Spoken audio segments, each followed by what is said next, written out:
Hey guys, Copy here again with another video for you, something a bit different this time. We are going to do a product review and test. So basically we have this bad boy here. This is an OZTRAIL 80 litre dual zone 12 volt fridge. We are going to put it through its paces. Now I'm not going to do a static test where I just hook up a meter to it and run it for 24 hours and see what sort of amps it pulls, because that just doesn't work. That's not real life. What we're going to do is I'm going to lock this up in the car for a few hours in the heat of the day where it gets nice and hot. We're going to drive for a few hours. I'm going to have the aircon on, so drive around with the aircon. We're going to sit the car for a while with all the doors open as you would at a campground, and we're going to lock it up overnight for probably a good 10 hours overnight. It'll be locked in the car. We're going to give it a real world test. So yeah, I hope you enjoy the video. If you do, hit that like button, subscribe button, do all those YouTube things, and yeah, thanks for watching. Build quality. OZTRAIL 80 litre dual zone fridge freezer. I bought this at Anaconda on special for $6.99. That's Australian, of course, if you're from overseas. They rated at 1 amp. Yeah, we'll see. 30 kilo weight, 2-year warranty, LED lighting. It will get down to 18 degrees, so you can freeze. Has a battery monitor and an LG variable speed compressor. Also comes with a power supply to run from 240 volts. So the only mod I've really done is to cut the cigarette lighter plug off and replace it with an Anderson plug. I do like the stance. I like the lowness of it, especially as I don't have a drop slide, so it's easy for me to access, and being low, but it is quite fat. It only just fits, as you can see, it just fits on the King's drawer slide. But yeah, I can quite easy access beers. This side, this is the side we usually use for beer, and this side is for food. I do like the simplicity of the locks here. So they're basic locks. Let me get it on. Nice and simple, and they don't actually pull down on the door a lot at all. So what we do is when we're traveling, we have them locked, but once we get to the campground and we're sort of based for the night, I'll just leave that off. And there's enough weight in these doors to have a nice seal, and it seems to work well. All screws appear to be stainless. The brackets don't. They appear to be or maybe galv, or yeah, I'd say galv. Yeah, galv. But screws stainless. That's the control panel. We'll see that working later. So the case itself is marked pretty easy. It's only painted steel, and as far as how thick the paint is, I'm not sure, but yeah, it marks up pretty easy. I had a bag of wood in here and it marked it quite easily. Saying that, it is definitely steel cased. I have a magnetic case on my phone, and as you can see, or you probably can't see, it definitely sticks to the case, so it is definitely steel. This thing appears to have awesome insulation. We're looking at 65mm here of insulation. I think that could be a key to why this fridge is quite efficient. The insulation is excellent. So a quick summary on the build quality. Look, it's not $1 million product, you know, $700. It's steel cased, so it does have some ruggedability. I would be a bit worried in a saltwater environment, if you had it on a boat or something where it's constantly in that saltwater environment, that there may be an issue with rust, as it's mild steel and quite thin. But overall, look, the doors seem really good quality, the seals seem really good quality, all the hinges and everything seem good quality. So For what you pay for it, for me it's more about performance as opposed to durability. Mine lives in the back of the truck, so it's not going to be too much of an issue. I just want something that's not going to suck a ton of battery power. So overall I'm giving it a 3.5 stars out of 5 for build quality. Performance. We'll use a number of devices to monitor. We have an amp meter, which will give us the amps used. We have a thermometer gauge that'll give us all temperatures, both ambient and internal. And we'll have a stopwatch to see how long things take to happen. So we're going to do a quick cool down test. I'm going to whack her on max, and we'll just see what sort of amps it pulls to go from the ambient temperature to the temperature that we've set, which is 0. So we'll see how long that takes. So we've just fired it up, and as you can see the cabinets are quite warm, 30 plus degrees, and we have it on max setting at the moment to get it to do a quick cool down, and we'll time how long it takes. We've got the cabinets set both at 0.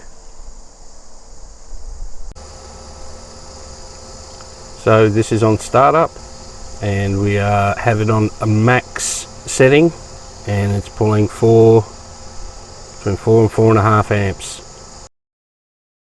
After 1 hour and 4 minutes, the fridge is up to temp and the compressor has stopped running.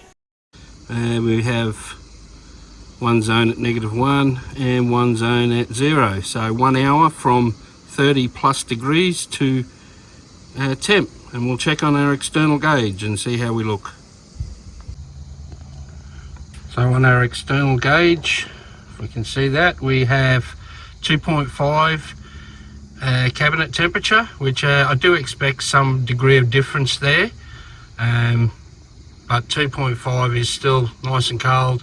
That's after the 1 hour and 4, and ambient temperature, yeah, it's warm.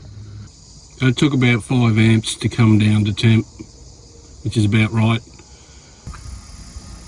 So we've loaded some goods into the fridge, rated my fridge, beer one side, food the other. So we'll let that settle down to temp now, and then we'll start the amp test. Let's get this test underway. 2 p.m. We will finish in 24 hours at 2 p.m. Okay, so we've commenced the test. 0 amp hours pulled, and we'll see how it all pans out in 24 hours time. Okay, we're going to lock this bad boy straight up. I'm going to shut it all up and lock it up while it's nice and hot. 30 odd degrees plus degrees. This is going to cook this fridge. So the rig's shut up now for this 2-hour torture test. Full disclosure, we do have shade covering on the rig. It is a touring vehicle, so we do try and keep it a little bit cooler, but believe me, you wait and see the temps in the back of this. Okay, so 4 o'clock, that's 2 hours. Let's see where we're at. Boy oh boy, it's warm in here. 46.4 degrees, so nice and toasty. Fridge is still stable at 2.5, which is about where we left it when we shut it up 2 hours ago. So let's check the power consumption. What have we pulled here? 8 amps over the 2 hours. So box temperatures are still good. 0, 0. I've opened the car up now. That's the first part of the test done. We've had 2 hours with the car shut, 45 degree ambience, fridge working hard, but it never switched off. It's still kept its temperatures everywhere. Everything is nice and cold, beers are cold, and that's what matters most. So I'll leave it open now for a few hours, probably till dark, and then we'll shut it up for the night. Okay, so far so good. Test is going well. It's 9 o'clock at night, and we are just about to shut everything up for the night and see where we're at in the morning. Okay, so it's 8:20 the next day. We've just opened the car up. Everything seems to be nice and cold in there. Everything's still working well. So it's all positive so far. Temp's still rock solid. Okay, so this is what we've woken up to, 29.1 amp hours after 19 hours. So we'll see how this progresses during the day.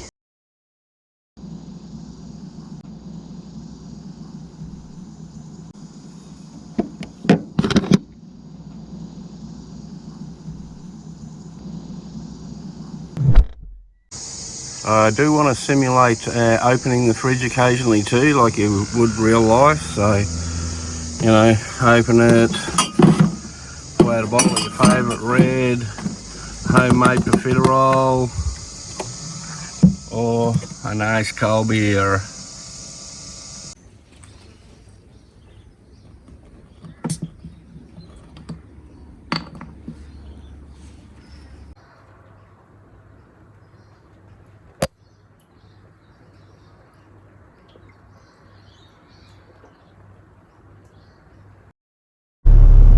Okay, so aircon simulation.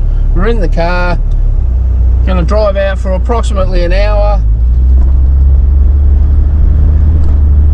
and then we're going to turn around, head back, and just give the fridge an hour, a couple of hours in the aircon, to simulate a, you know, a camping trip. You're driving, you've got your fridge on. So there we go. Okay guys, well it's 2 o'clock and that's the 24-hour period up, so let's take a few readings and see where we're at. So there we have it, 37 amps for the 24-hour period, which I think is pretty good in a real life situation. Temp's been rock steady around anywhere between, I've seen 0.2 up to 2.2, so within a couple of degrees. Keeps the beers absolutely beautifully cold. So as you probably expected, for performance I am giving this a 5 out of 5. 37 amps over 24 hours, come on. Well guys, bit of a wrap up on the 80 litre OZTRAIL here.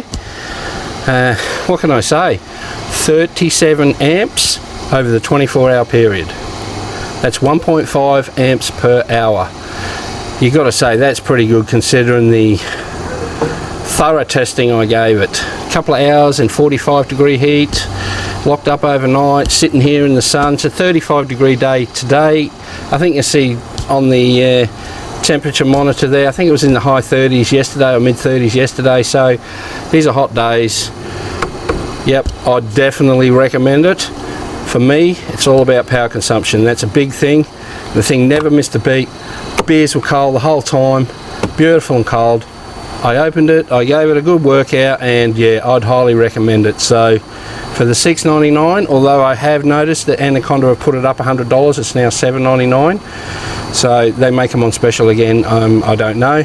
But even at $7.99, I'd jump all over it, mate. I'd drop my cash, no problem. So I hope you really liked the video. If you did, smash that like button, smash that subscribe button, come back, see us again. We've got more projects on the go, more videos coming up. So hope you enjoyed it. Thank you very much for watching and stay safe.